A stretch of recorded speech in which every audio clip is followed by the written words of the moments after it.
What makes for a good design in theater? How do you make choices about what to include in a design? Are there limits to how a concept can be created? Ultimately, the vision you see on stage is defined by the producer or director. Many producers and directors choose a piece because they have an emotional connection to it, or because it is relevant to current events, or because they know it will turn a profit. Many times, the space where the play is being produced will determine how the design must be adapted depending on the type of stage, like this arena staging of The Crucible. But in the end, it all begins with a good play and a strong analysis of the script and its message.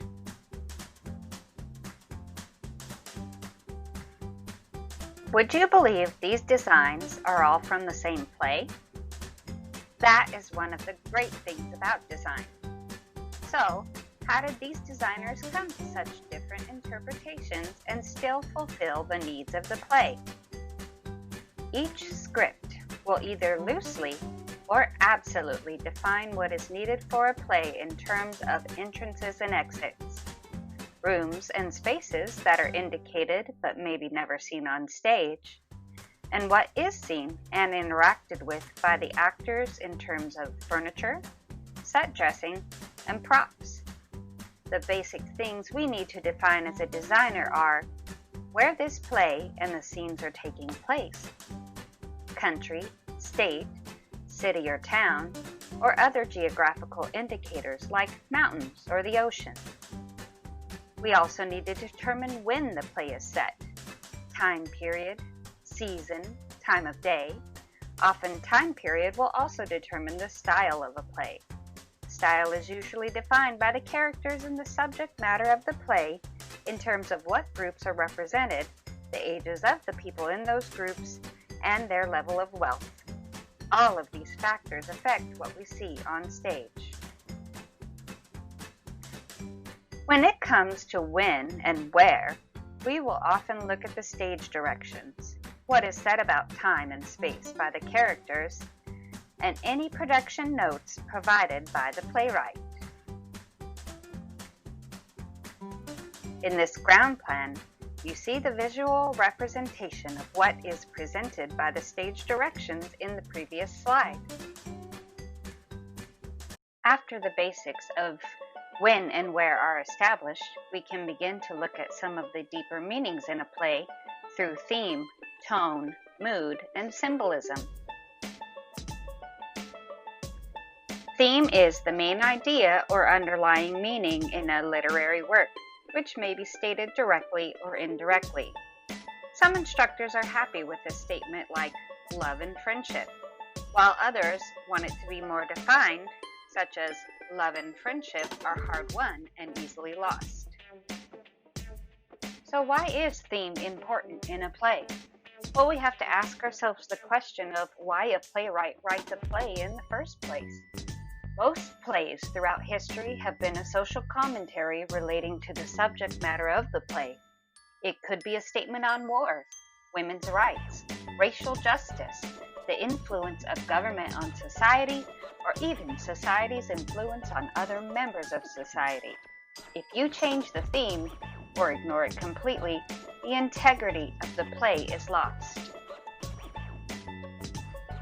Tone is an attitude of the writer toward a subject matter or an audience.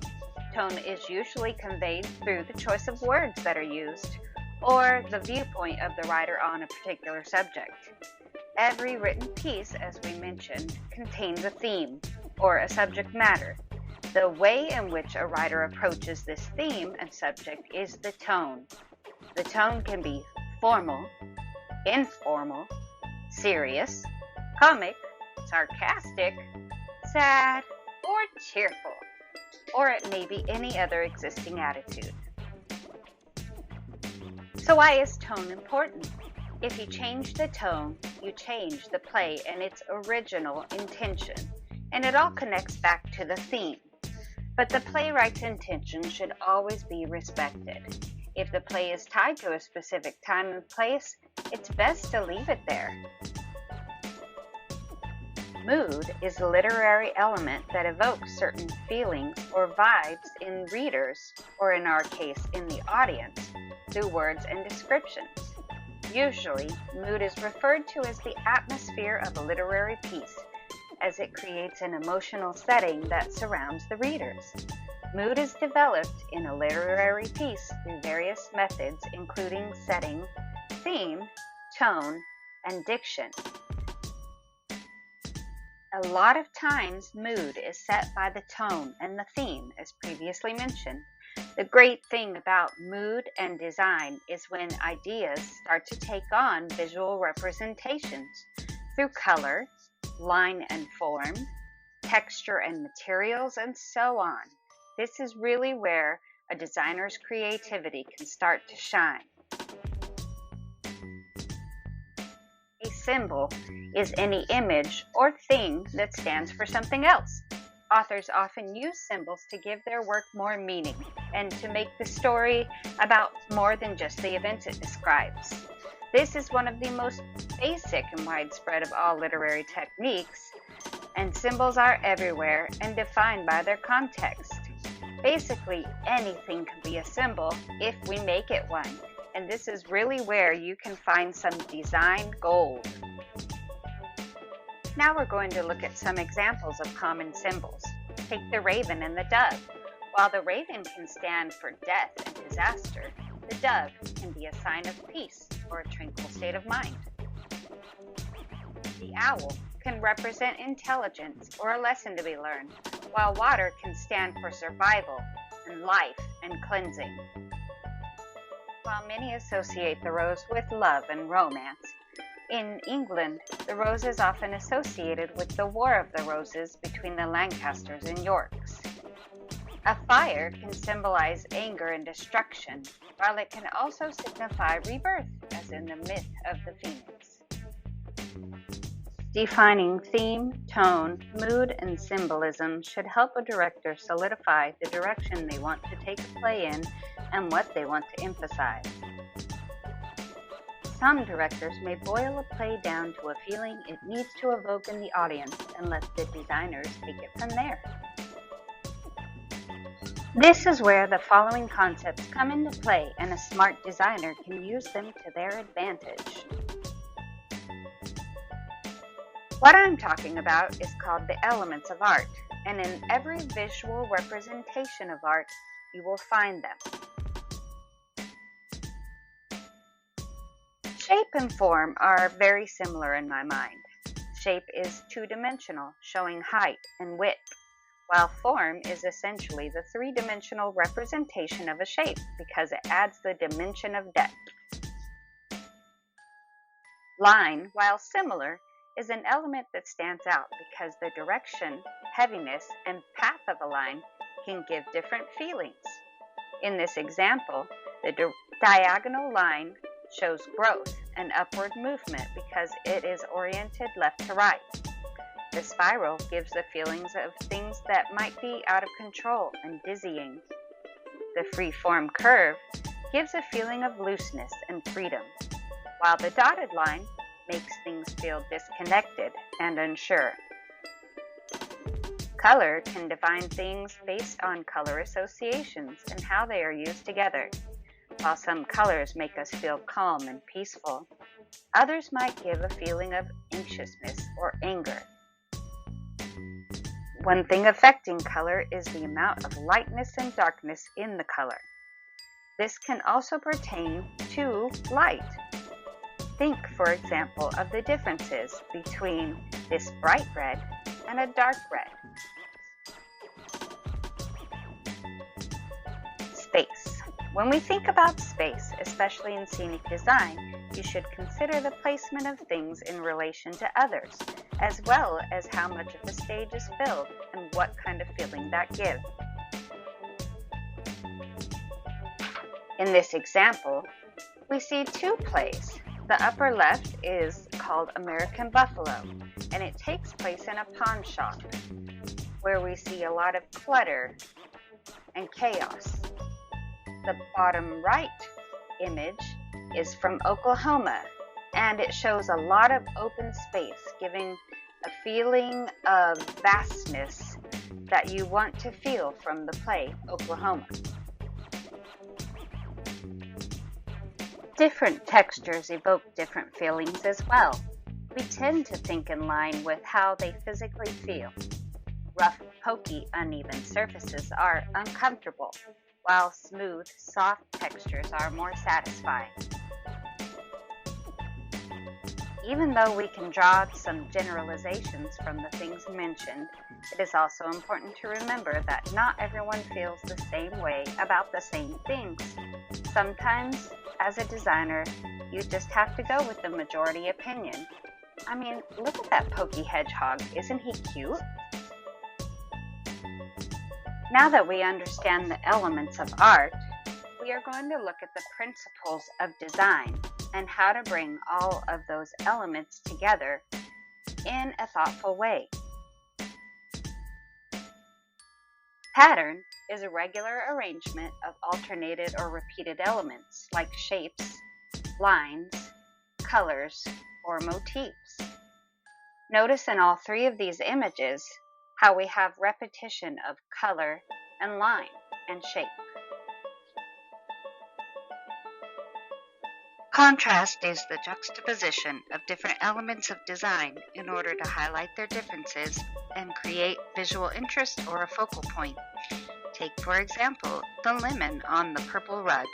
It not only uses a difference in texture, but also complementary colors to show contrast.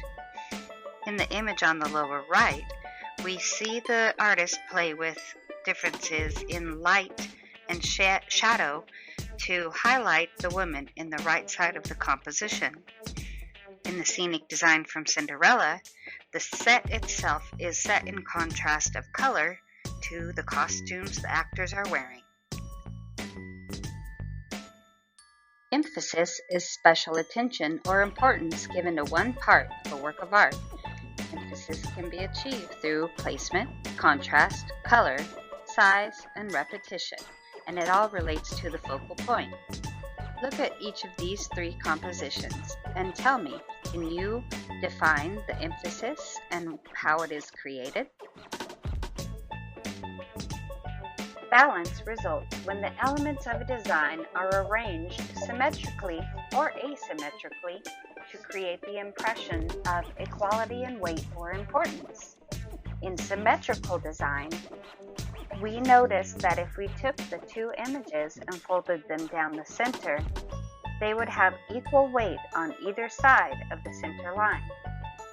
With asymmetrical designs on the bottom, we notice that there is more visual weight on the right side of each of these images. Proportion and scale refers to the relationship between objects with respect to size, number, and so forth. If you look at the boy in the left and the fish in the right, you notice they are emphasized because of their scale compared to the rest of the composition. In this scenic design, you notice the over-enlarged flowers and how they bring visual weight to the composition and what it means for the set design.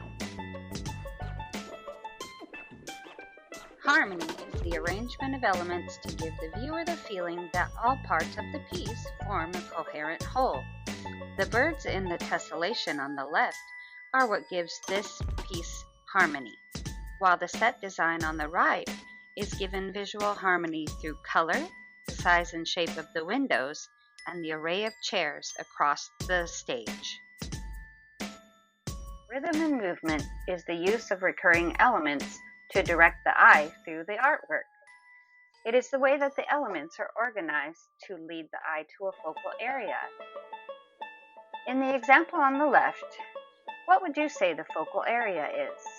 If we notice the waves as they move from the right of the image to the left, they seem to frame in the mountain that is off in the distance. In the next image, we will notice a set of leading lines that are actually train tracks, and they show the direction in which the locomotive is going, which is also highlighted by its headlight. In this following scenic design, we notice a very tight composition that is brought together through symmetry, rhythm, and leading lines. You can notice the symmetry if we, again, folded the image in half up through the center. We would have equal weight on both sides of the stage. This is further emphasized through the rhythm of the bookshelves, as they are spaced and leading in all the same direction into up center stage.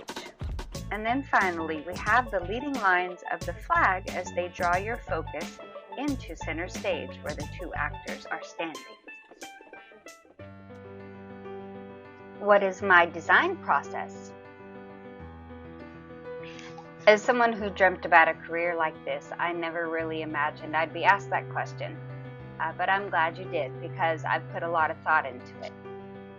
So starting with the director's approach is very important for me as a designer, mostly because I know that I'm there to help them realize a vision.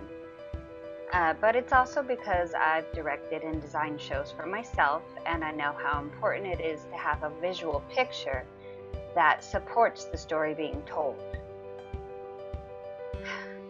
For inspiration, I will admit that if I don't have a strong enough idea of my own, I will search for other designs.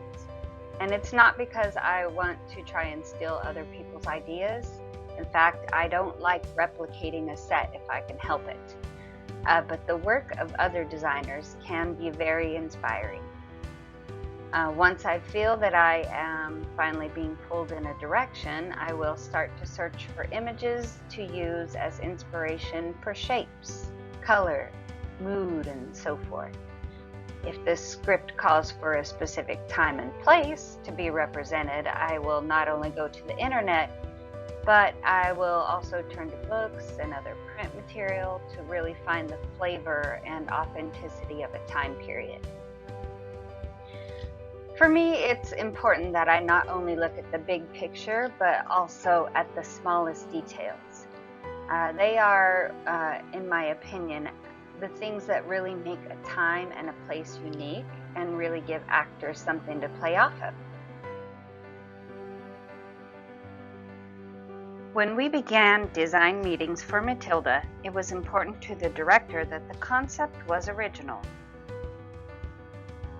As you can see here, the original set for Matilda is an amazing array.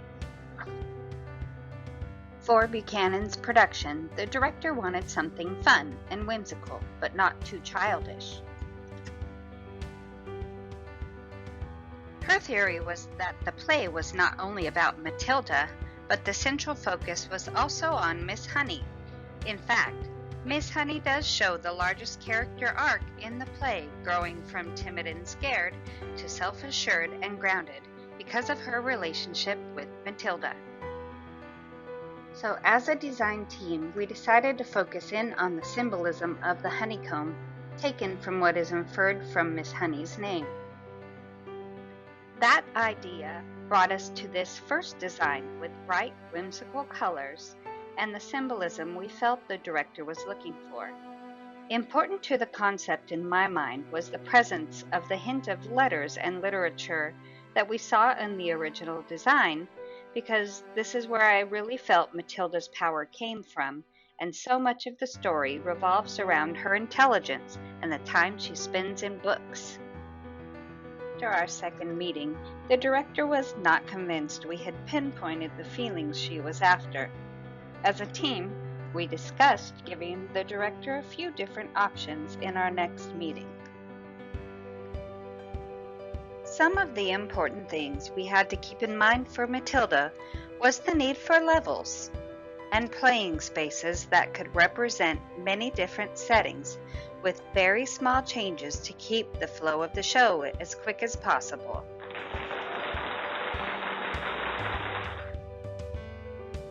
I still wasn't ready to give up on the honeycomb symbolism, So I went to work reimagining the set model we just presented while Mrs. Bollinger and I brainstormed other possibilities. I went way back to my original thumbnail sketches to a unit set that offered open space and multiple levels.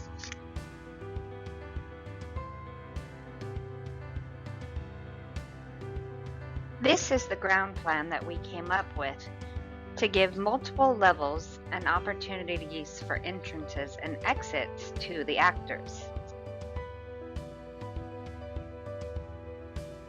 From this ground plan, we came up with a couple of different ideas for front elevations.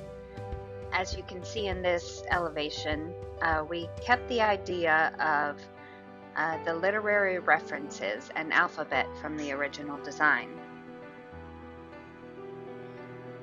We landed on this design as one of the options that we would present to the director that included the color palette she had asked for and the literary references that I was after. In the end, Mrs. Honey's honeycomb in a blue and purple palette won out, and we moved on to defining some of the smaller pieces. This is the ground plan showing many of the pieces to go with the model from the previous slide. We also decided as a design team that anything or anyone who brought life and vibrancy to Matilda's existence would be defined by very bright colors to act as a contrast to the muted hues of the rest of the set. This is why we see the books in Matilda's room and in the library in very bright hues. To mirror this idea and bring more emphasis to Miss Honey's role in the play, elements of Miss Honey's home and a large honeycomb flat were painted in the same bright color palette. This slide shows some of the changes that can happen from original design to the final design that goes out on the stage. As you can see, the original drafting of the Crunch'em Academy Gate was missing a few things that we felt would bring more relevance to the piece.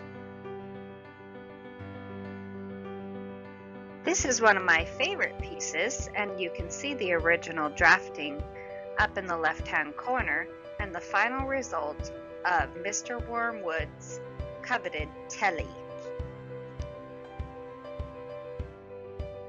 Here is an example of a project that was completed on our CNC router and then emphasized with a few paint techniques to give it some depth. Theater really is the ultimate collaboration of the arts, both performing and visual. It really does take a team to bring together the visual and performing elements that you see on stage. The costumes and the lights, the sound, the choreography and direction. All bring us what we ultimately see on stage. We can't do it alone, and for that, I am grateful to be a part of the MET team. So that brings me to the end of my process. I want to thank you for joining me for this video, and I so look forward to seeing what you guys have in your creative minds.